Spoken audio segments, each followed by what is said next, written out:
Hello बच्चों, आज हम लोग केमिस्ट्री में रासायनिक अभिक्रियाएं पढ़ेंगे। मैंने आपको इससे पिछले वीडियो में मैंने पढ़ाया है लेक्चर में कौन कौन चीज, तो चेंजेस बताया था, परिवर्तन बताया था कि दो तरह का होगा, भौतिक और रासायनिक परिवर्तन। उन सारी चीजों के बारे में बताए थे।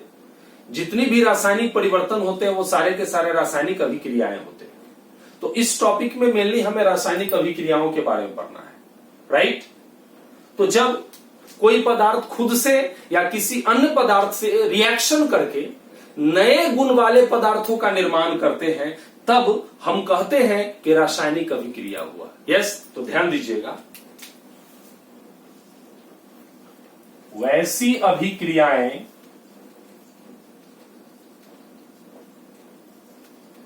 जिसमें कोई पदार्थ स्वयं या अन्य पदार्थों के साथ क्या कर, बोलिए, क्रिया कर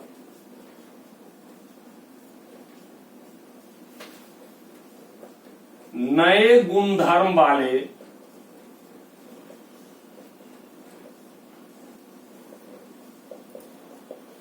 पदार्थों का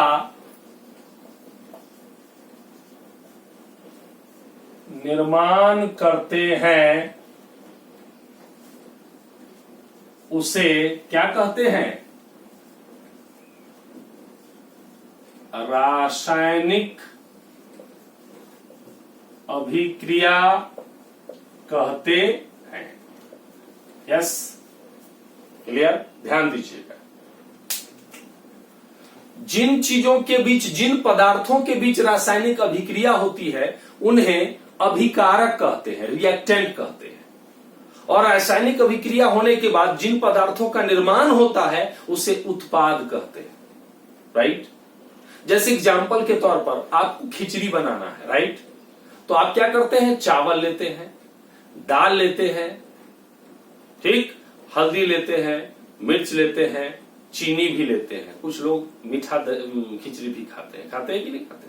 तो ये सारे चीज क्या कहा जाएगा? अभिकारक कहलाएगा। क्यों? क्योंकि आपस में क्या किया? रिएक्शन किया। और फिर उसके बाद जो फाइनली खिचड़ी बन के तैयार हो जाता है वो क्या हुआ? उत्पाद हुआ। कंफ्यूजन समझ में आया बात? जैसे चाय बनाने में पत्ती लेते हैं, दूध लेते हैं, चीनी लेते हैं, ये सारे के सारे, पानी लेते हैं, सारे के सारे अभिकारक कहलाए। लेकिन जो गर्मा गर्म चाय मिल गया वो क्या कहलाया? उत्पाद कहलाया। समझ में आया? तो ध्यान दीजिएगा, यहां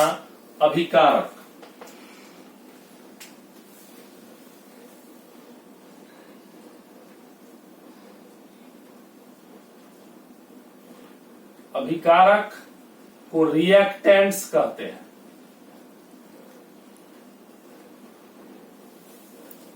अभिकारक क्या है? तो वैसे पदार्थ जिनके बीच रासायनिक अभिक्रियाएं होती है उन्हें अभिकारक कहते हैं।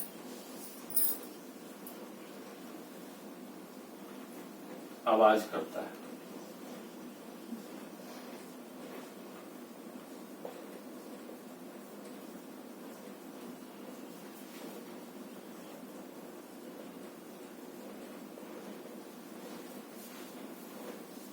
वैसे पदार्थ जिनके बीच रासायनिक अभिक्रियाएं होती हैं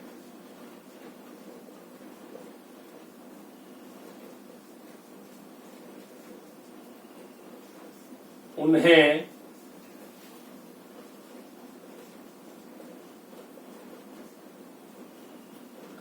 अभिकारक कहते हैं,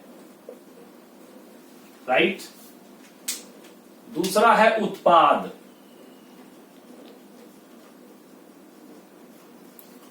प्रोडक्ट्स, राइट। वैसे पदार्थ जिनका निर्माण होता है किसके फलस्वरूप? रासायनिक अभिक्रियाओं के फलस्वरूप। यानी रासायनिक अभिक्रिया हुआ तो फाइनली जिस पदार्थ का निर्माण होता है उसे उत्पाद कहते हैं।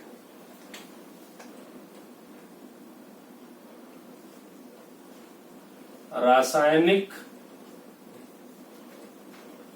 अभिक्रियाओं के फलस्वरूप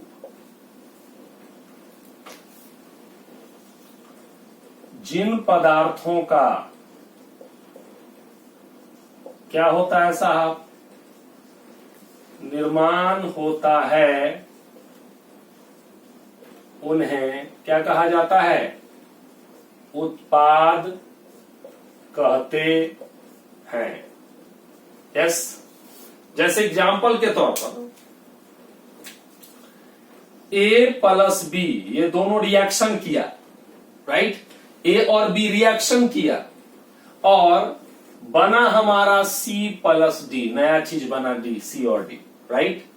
तो ये जो हुआ, ये दोनों हमारा हुआ अभिकारक, ये दोनों क्या हुआ हमारा अभिकारक, और जो बना वो हमारा क्या हुआ, उत्पाद हुआ। कोई कंफ्यूजन? ये रिएक्शन हुआ तो अभिकारक हुआ और बना वो उत्पाद हुआ। और भी देख सकते हैं, जैसे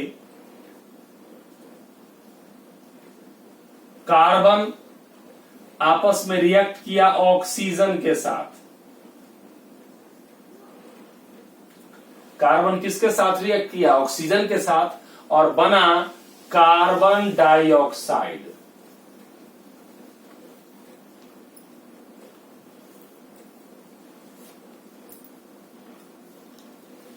कार्बन ऑक्सीजन के साथ रिएक्ट किया और बना हमारा कार्बन डाइऑक्साइड, तो ये हमारा ये क्या कहलाया, अभिकारक कहलाया।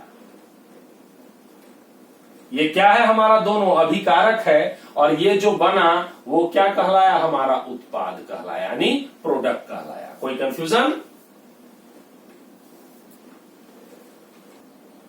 देखिए, किसी भी रासायनिक अभिक्रिया में जब रासायनिक अभिक्रिया होता है, दो चीज आपस में या दो से अधिक चीज आपस में रिएक्शन करते हैं, एक दूसरे से टकराते हैं और नए चीज का निर्माण होता है, तो होता क्या है कि पुराने जो बंधन होता है केमिकल बॉन्ड, एक यौगिक में परमाणु एक दूसरे के साथ या एक अणु में परमाणु एक दूसरे के साथ कैसे जुड़े रहते हैं, बंधन के द्वारा। एक बंधन होता है जिसको बोलते हैं रासायनिक बंधन, यानी केमिकल बॉन्ड बोलते हैं। तो केमिकल बॉन्ड के द्वारा एक दूसरे से क्या रहते हैं, वो जुड़े रहते हैं। यस और नो? ठीक है। तो जब केमिकल रिएक्शन होता है तो पुराने जो ओल्ड बॉन्ड्स होते हैं, पुराने बंधन टूटते हैं और नए बंधन का क्या होता है, निर्माण होता है। देखिए किस तरीके से होता है। जैसे आप देख लीजिए H2, राइट, यानी हाइड्रोजन और ऑक्सीजन। ध्यान दीजिएगा, हम जानते हैं H2 और प्लस O2 मिलके बनता है H2O। ये हाइड्रोजन है और ये ऑक्सीजन है, दोनों मिलके क्या बन गया, जल बन गया। यस, ध्यान दीजिएगा, ये हमारा हाइड्रोजन है,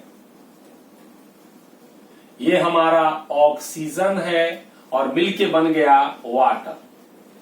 ध्यान दीजिएगा, अभी ये इक्वेशन अनबैलेंस है, बैलेंस नहीं है, संतुलित नहीं है। अगर ये देखा जाए तो इस हिसाब से, संतुलन के हिसाब से गलत इक्वेशन है, लेकिन आपको मैं समझाने के लिए यहां बता रहा हूं। अगर इसको 2 कर देंगे तो यहां 2 हो जाएगा। यस, ठीक है, अब ये बैलेंस हो जाएगा। ये सॉरी, यहां पर ये 2 कर देंगे तो यहां 2 हो गया, तब ये बैलेंस हो गया। लेकिन मतलब इससे नहीं है, मतलब यहां ध्यान देना है आपको।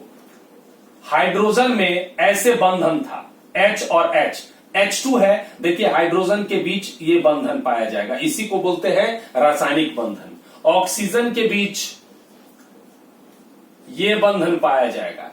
यस, और जब जल की बात करेंगे तो जल में इस तरीके से बंधन पाया जाएगा। ये जल का स्ट्रक्चर हो गया। अब देख लीजिए, यहां पर ये बंधन था और ये बंधन था, केमिकल रासायनिक बंधन, और नया ये बन गया। यस और नो? तो क्या हो गया, रासायनिक अभिक्रिया के दौरान पुराने बंधन टूट गए और नए बंधन क्या हो गए, जुट गए। यस और नो? ठीक है, जैसे शादी के बाद पुराने बंधन टूट जाते हैं और नए बंधन जुट जाते हैं। यस और नो? ठीक है, तो उसी तरह से पुराने बंधन टूट गए और नए बंधन क्या हो गए, जुट गए। क्लियर है? ठीक है, तो ये रासायनिक अभिक्रिया में होता है। ध्यान दीजिएगा एक और चीज, रासायनिक अभिक्रिया में अभिकारक का द्रव्यमान, यानी रिएक्टेंट, ये अभिकारक है और ये उत्पाद है, तो अभिकारक का द्रव्यमान घटता है और उत्पाद का द्रव्यमान बढ़ता है, लेकिन कुल द्रव्यमान हमेशा नियत रहता है। It's very important.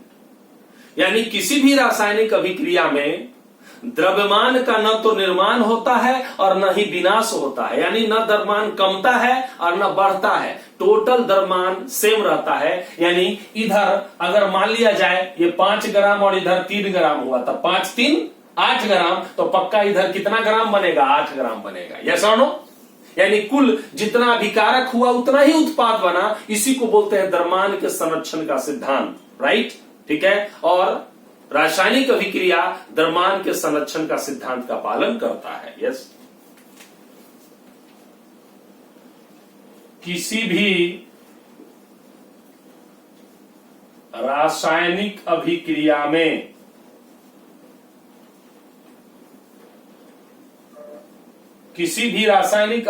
में द्रव्यमान हमेशा नियत रहता है।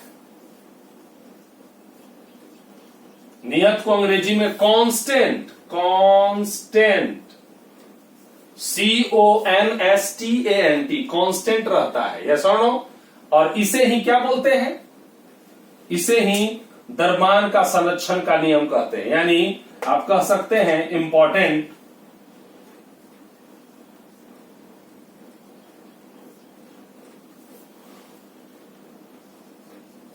द्रव्यमान के संरक्षण का सिद्धांत या नियम।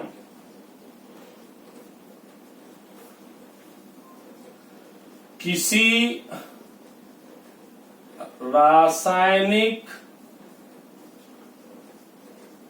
अभिक्रिया में द्रव्यमानों का न तो निर्माण और न ही क्या होता है? विनाश होता है। यस, इसे ही क्या बोलते हैं? द्रव्यमान के संरक्षण का सिद्धांत। यानी रासायनिक अभिक्रिया किसका? द्रव्यमान के संरक्षण के सिद्धांत का पालन करता है, अर्थात द्रव्यमान हमेशा क्या रहता है? नियत रहता है। आप ये भी लिख सकते हैं, अर्थात द्रव्यमान हमेशा क्या रहता है? नियत रहता है। यानी केमिकल रिएक्शन, रासायनिक अभिक्रिया द्रव्यमान के संरक्षण का पालन करता है।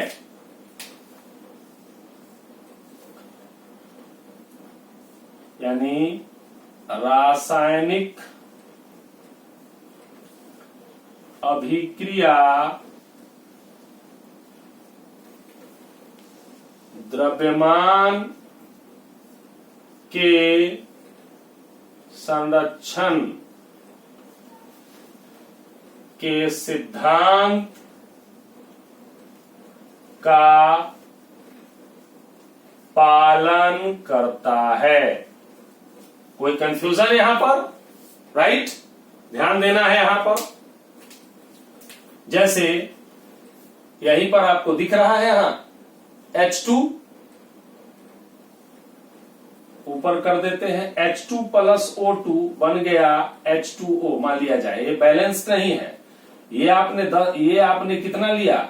2 ग्राम, और ये लिया आपने 16 ग्राम, तो ये बन गया कितना? 18 ग्राम। यस, अगर द्रव्यमान का लॉस होता तो ये 18 की जगह 17 बनता, तब न द्रव्यमान का लॉस हुआ। और अगर द्रव्यमान का गेन होता तो क्या होता है? 18 लिए तो 19 आ जाता, तो द्रव्यमान का गेन हुआ। तो नहीं, न द्रव्यमान घटा और न बढ़ा। इसी को बोलते हैं द्रव्यमान के संरक्षण के सिद्धांत।